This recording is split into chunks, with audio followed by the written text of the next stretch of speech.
What is it that worked in 2021? What is it that didn't work in 2021? What am I moving forward and taking with me that was good from 2021? And what are the new things that I want to bring in 2022? These are the kind of questions that you might be asking yourself during this time. Aloha and welcome to the Wild Wahine. This is Kaylani and this is your astro forecast for this week, the 13th through the 19th. So we have some big energy that's coming in for this week that I'm actually really excited about.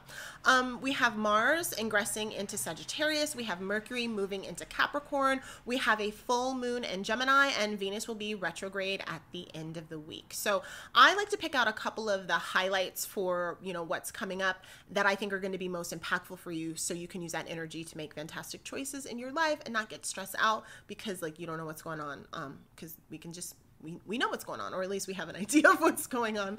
So anyway, we're going to start off talking about Mars's ingress into Sagittarius. So Mars, big, fiery, active, militant, aggressive, action-oriented energy is moving into the sign of Sagittarius, which is Jupiter ruled. So it's optimistic, it's expansive, it's large, it has big ideas, it's adventurous, and wants to go off into foreign places, whether it be a physical place and travel, or whether it be in the mind, in terms of spirituality and being able to connect to higher activities, to ideas, to aliens, to belief systems, to all of those things. So we have a very active Mars that wants to experiment and knows no bounds. So it's a really good time for you to kind of get in there with all of that energy. Now remember, Sagittarius is half man, half beast, right? So it's always and it's a mutable sign. So it's changing, and it's called a double-bodied sign.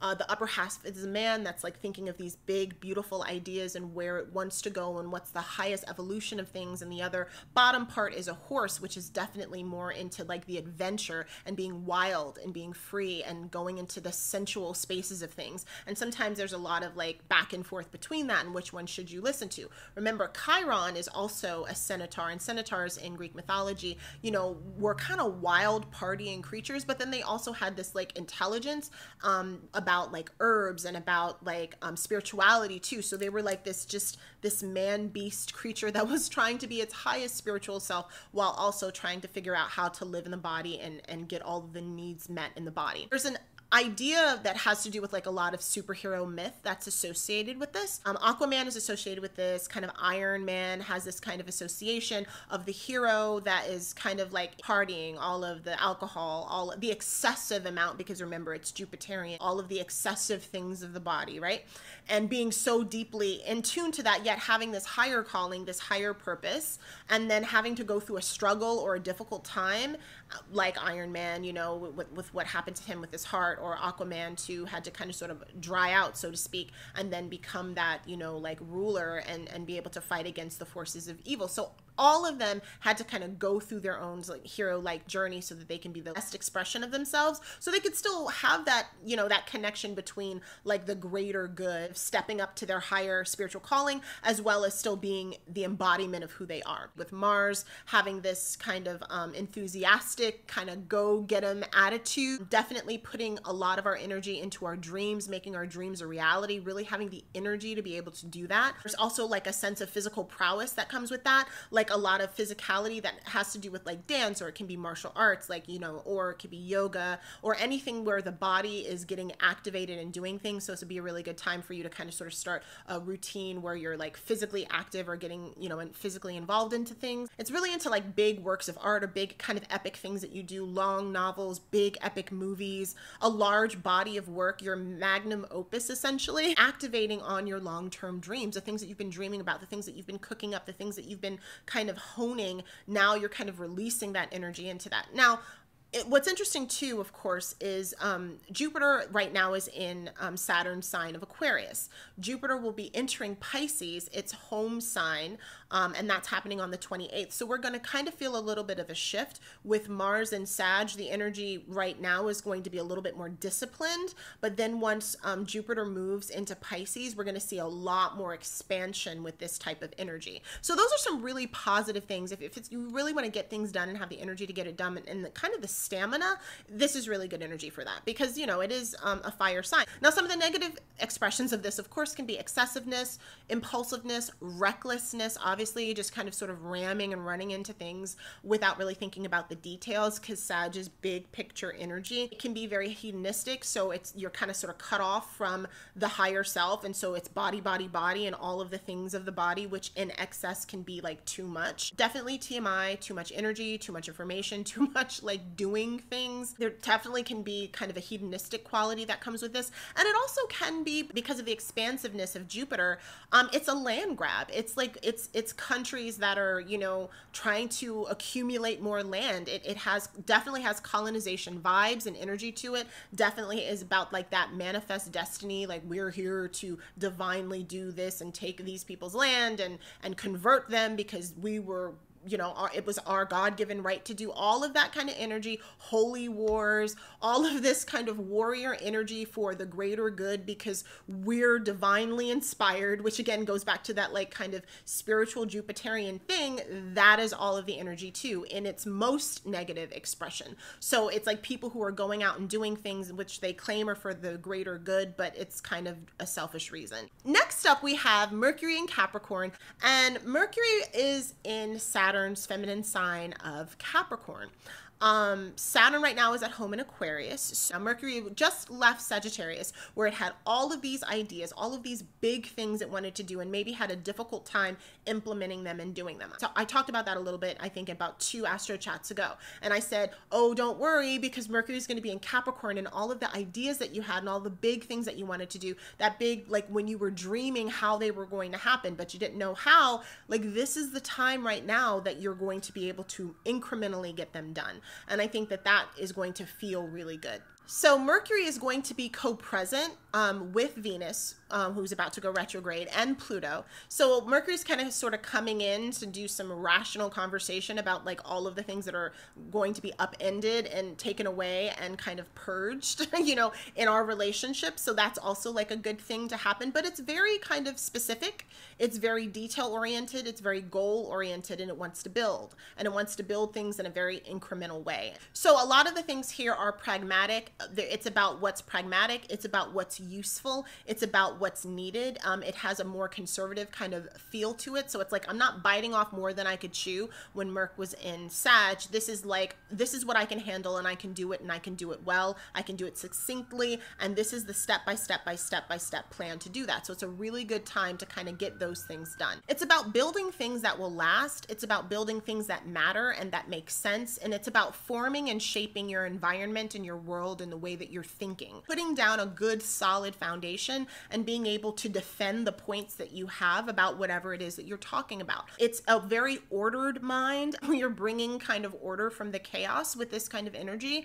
And it's also good at critical thinking. So I think it's like it can be a very strong placement when you're really just trying to get things done in a very specific way. And it has that kind of Saturnian quality, which means that it's not fast all the time. It is Mercury, so it's going to be kind of sifting and kind of comparing and contrasting and trying to bring about its most like highly elevated expression, but at the same time it's doing it in a very incremental, slower way, which might also be good in a lot of ways, because if you're the type of person that has a lot of energy and you have all of these ideas but you kind of get overwhelmed sometimes with everything, sometimes it's nice to strip back all the fat, right? Just take all that out and deal with the specific things. You know, instead of going from 20 things, you're trying to do 3 things really well, as opposed to 20 things like in a half-assed way. So I think it's really about like kind of stripping and sifting and finding out what's important, and then getting to the thick of it. And it's very direct. You know, this is not like an emotional kind of, you know, Mercury that's like let's talk from the heart and let's have heart talk. This is really about like the details, like,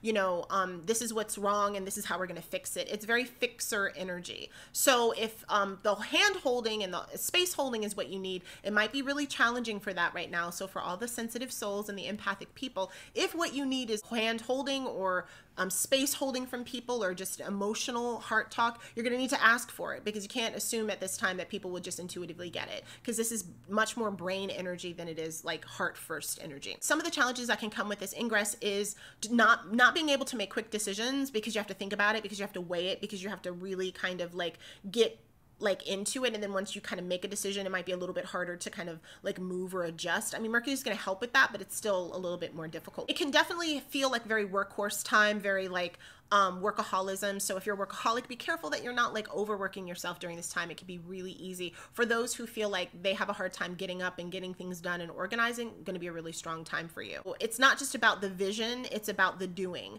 So it's really kind of an active time. And the other thing that you just want to be careful with in terms of communication with Mercury is that when you're communicating obviously from a truthful place and from a let's fix this and let's work on it and what's wrong. Like, and again, Mercury is very supportive of looking at the details and finding out what doesn't work. And Capricorn is like, okay, well then let's change it, because Capricorn is a cardinal energy. It's like, okay, well then let's activate and change this thing. But also there's sometimes, where is there the emotions of that? There isn't, you know, sometimes it lacks because of that Saturnian quality. The feeling space is not there when you're giving critique. So if you have a team, if it's a family member, if it's a person that you're running your business with, whoever it is that you're communicating with, you just want to make sure that you're communicating the details, but you're also not being so critical of people. And also for those who are listening to criticism, like if you get criticism, then understand that it should be hopefully coming from a place that's like direct, and to not necessarily personalize everything that you hear right now. Like it might be easy to do that, especially when Venus is retrograde, to take everything in, to think it's all about you, but it actually could just be about the job, about this specific thing. And so it's going to be a little challenging, because this is not like, even with this full moon, it's not the heart space.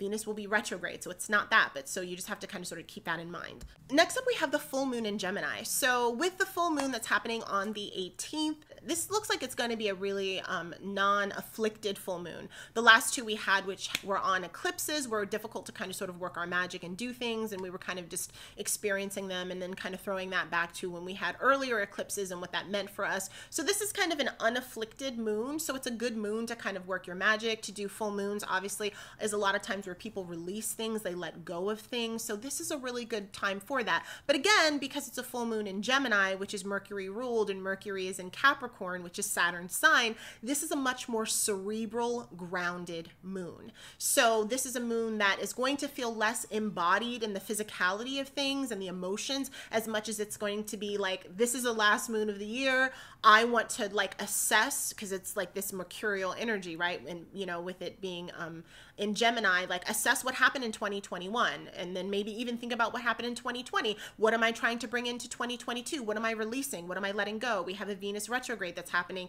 You know, Venus is conjunct Pluto. I'm letting go of things. I'm releasing the relationships and the patterns and all of those things that I just can't keep moving forward, because we have some really beautiful energy that's coming in 2022, specifically in the spring. So you have to kind of purge out the bad stuff, and then you can actually move forward. And so that's kind of the energy, but it's looking at it in a very analytical and a very specific way so that you can get things done. So this is a pen to paper, or if you use your computer, whatever type of moon, like I would encourage you to write things down, brain dumping things. What is it that worked in 2021?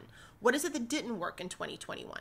What am I moving forward and taking with me that was good from 2021? And what are the new things that I want to bring in 2022? These are the kind of questions that you might be asking yourself during this time. So it's definitely much more concrete. It's more specific. It's more strategic. It's more comparing and contrasting. It could be a lovely time to do some sort of moon ritual. If you're in a group, or if you're spending time with another person, you know, to talk to them, to just kind of like assess how things are, and to share that, and to go back and forth, to help problem solve for another person, and be specific and be succinct and be honest and be truthful with yourself and with others. A really good time for that. Really great time for cleaning and clearing, for getting rid of things that are not allowing you to be flexible. You know, when you have Gemini energy, it is mutable energy. So it wants to move, it wants to share ideas, it wants to share information, it wants to compare things. It needs to have the flexibility to do that. If you're stuck in a place and you feel immobile, it's really good time to kind of sort of set fire under that energy and move outside of that. One of the things that I really like to do is I like to write down what I want to release on a bay leaf, and then I set that on fire, and it's kind of like a ritual of releasing something. I love the fire aspect, obviously, because it's a full moon, which is an opposition between the sun and the moon. So the sun is in Sagittarius, and remember, Mars just ingressed in there. So we have Mars and the sun in the sign of Sagittarius, and the moon is in Gemini sign. So we have a lot of energy that wants to activate and create change, and we have the moon in Gemini. You know, so it's an interesting time for us to really kind of like plot out what it is that we want to bring in, and what it is that we want to do, and what it is that we're releasing. So I think it can be a really powerful time for that. Some herbs that I think are really good for this is frankincense, clary sage, or really any of the sages, but specifically clary sage is very good. Lavender, and to do some sort of ritual with that, there's a lot of things that you can do. You can create an incense with sage, you know, and put a little clary sage essential oil in there, some frankincense, and also some lavender, and kind of grind that up and put it on a charcoal and burn that. You can also make a room spray. If you have essential oils, you can use the clary sage, the frankincense, and also the lavender. Put a little alcohol and a little bit of water in there, and then spray that around the space before you kind of do your ritual or your writing or whatever it is that you like to do for the full moon. You can also make an oil, like in a little roller bottle that has those in it as well, and roll that, you know, on your wrist and you know, wherever it is that you like to have scent on your body, and that just kind of sort of puts you in the mood for that. So all of those things can be very helpful to kind of guide this moon, because it is the last moon of the year. So my suggestion is to do something fun for it. Next up, we have Venus retrograde in Capricorn. That's happening on the 19th at 26 degrees, and we're going to be wrapping up that retrograde on January 29th. So interestingly enough, we're going to have next year Venus and Mercury retrograde at the same time.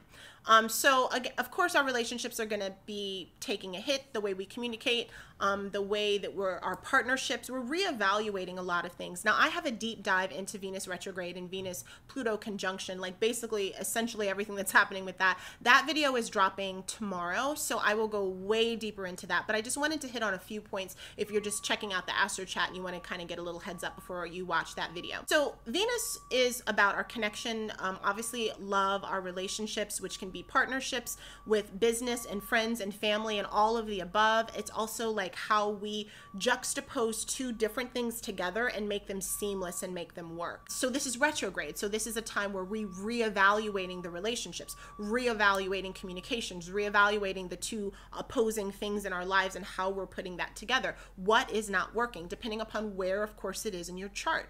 Pluto there, co-present with Venus. Obviously, there is some purging. There is some things that have been hidden, you know, that a lot of times have to do with negative emotions, that have to do with power struggle, have to do with systems and power, systems and governmental control, because it is Pluto, that are nefarious, that are kind of underneath, that are not being honest about what's going on. So there's going to be an uncovering of things, an uncovering of information, strain relationships, which will make things difficult. It's hard to connect, to respect, all of those things when you're going through that energy. It's definitely going to be a lot cooler because you know, Venus is in Capricorn. It also is happening during the holidays for a lot of people as they're going into a holiday season. So there's a lot of coolness that can happen at a time that otherwise could be quite warm. That can be a little bit challenging for folks because there's expectations around the holidays that everything is perfect, that everything's okay. There's all this stress about gifts and all of that, and we're having a Venus retrograde. Venus literally brings gift. It's retrograde. It's conjunct Pluto. Gifts are not there on time. You didn't get the right gift. What kind of gift is this? This wasn't really thoughtful for what it was I need. I don't have any gifts, like or whatever that is that you celebrate, that you have, the things that are supposed to be connective or not. So people might be connecting in different ways. It might be a lot less about the big tree, if that's what you celebrate, or the gifts, or all, you know, it might just be time spent together, stories that are shared together, connections where people are reassessing things and moving forward. It just might feel a lot less materialistic in a lot of ways, and more like, what are we building? What are our legacies? Where do we want to go with this kind of energy? And I think that can be like really positive in a lot of ways, as opposed to like a very materialistic holiday. There's also just difficult feelings that come to the surface, difficult things that might come out, you know, at this time, difficult feelings of jealousy, greed, of manipulation, people being honest about that, people not being honest about that, like all of the things that have to do with that are going to be coming. And like I said, make sure you watch a Venus retrograde video, because it is going to go into grave detail about all of that. And I just wanted to touch on it a little bit today. So thank you so much for watching my video. If you enjoy this content, make sure you subscribe. It's very helpful. Share it with someone else that you think could benefit from this information. If this has been helpful for you to help kind of get you through the energy of this week, I for one think it's, you know, going to be some nice energy. It definitely is going to, you know, be different when Venus is retrograde towards the end of the week. But I think if you've been waiting to activate and get things done, if you've been confused and feeling overwhelmed, it's a way to kind of sort of put all that energy energy inside and be really specific about how it's going out. Make sure that you subscribe to this video if you haven't already. If you're watching this on Instagram, you can like it and share it and all of those, and leave comments below. Always leave comments. I'd love to answer them. If you have questions, definitely ask, because they will be answered. I check all my comments. Thanks so much for watching this forecast, and I will see you in the next video.